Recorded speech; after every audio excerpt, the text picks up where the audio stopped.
Hello. What is it that gets you up in the morning?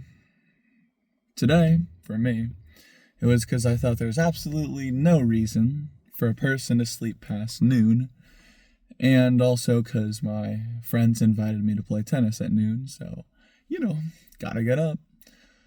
And, I guess another thing that motivates my current movements and what gives me life,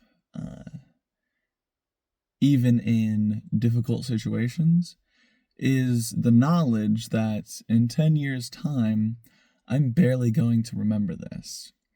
And the aspect of looking at yourself from the perspective of you a decade in the future, and then thinking, if I were me in the future, for instance, let's imagine that I currently am me a decade ahead, doing whatever I'm doing. And I were to imagine if I were thinking back on what I was doing 10 years ago, would I rather have the memory of me not getting up and sleeping for another hour and then, just like doing nothing with my day? Or would I rather have the memory of me getting up, having a small breakfast, and then, conquering the day? And this thought process kind of guides my movements, what I do.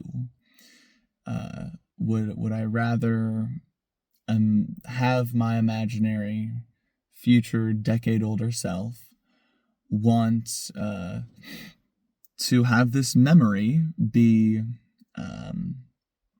of me,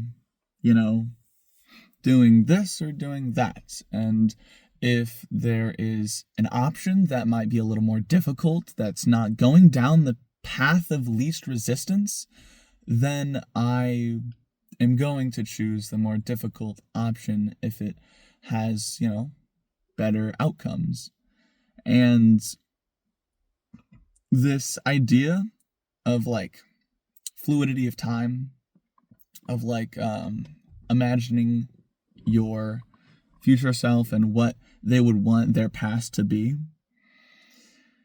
and then also thinking on like your past self, what they would do in this situation, really like opens your mind to like removing all of the tenses in your life and instead looking at it from a I guess complete scale of from birth to death.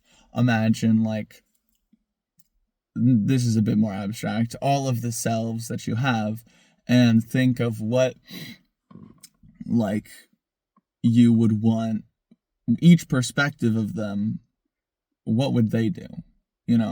It's a way to remove that like current, I guess, haze that you might have of like reality, and kind of like bring you back into like remembering that you are just a continuation of your past and future self,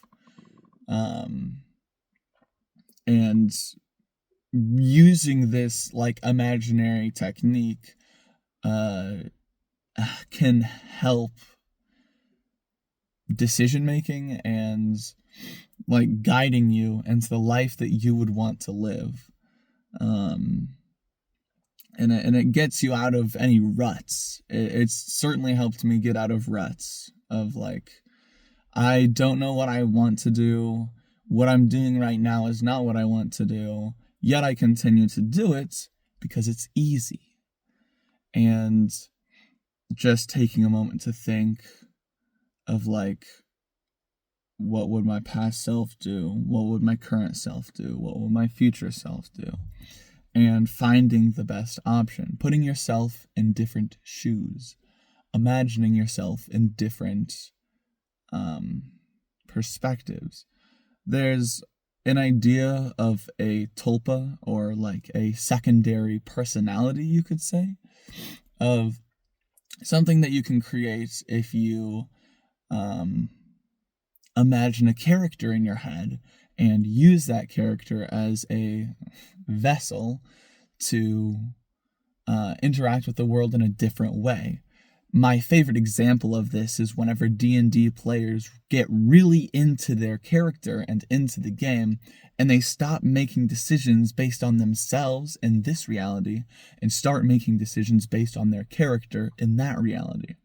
And if you can somehow develop a tulpa of your future self, not entirely, but just, using this idea and practicing it of sorts, you basically create this ideal version of yourself and then start living your life through that.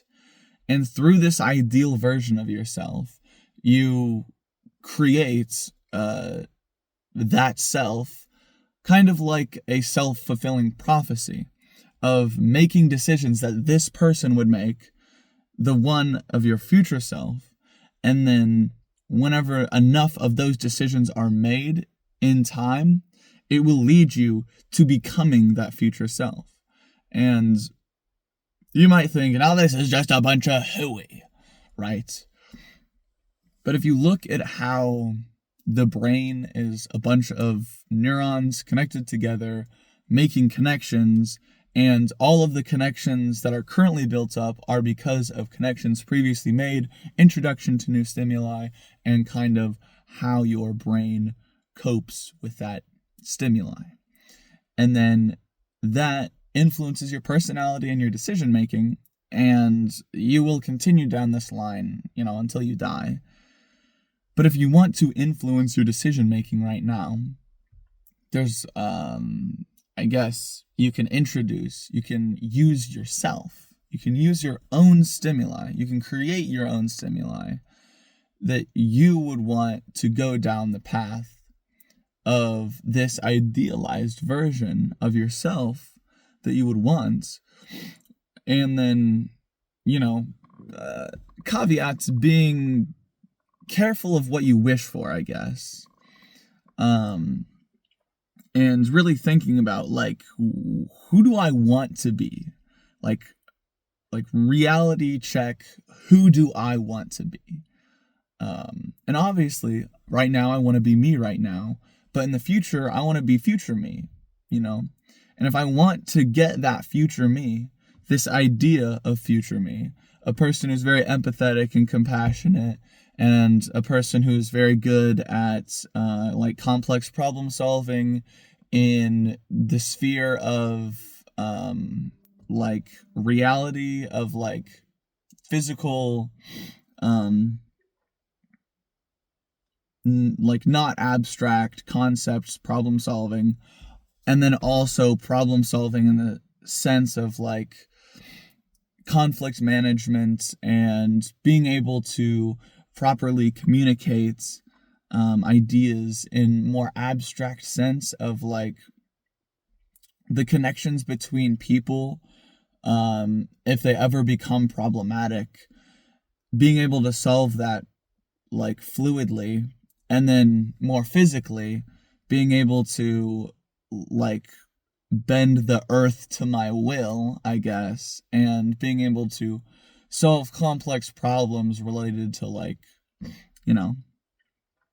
earthly material things. So conscientious problem solving in, the interpersonal sense, and physical problem solving in the reality sense.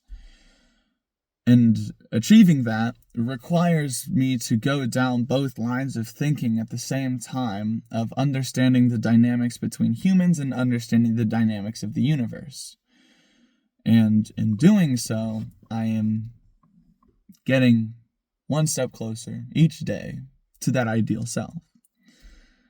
And it's very fun to imagine who you want to be in the future, because getting that image of yourself is very, very motivating for me, of uh,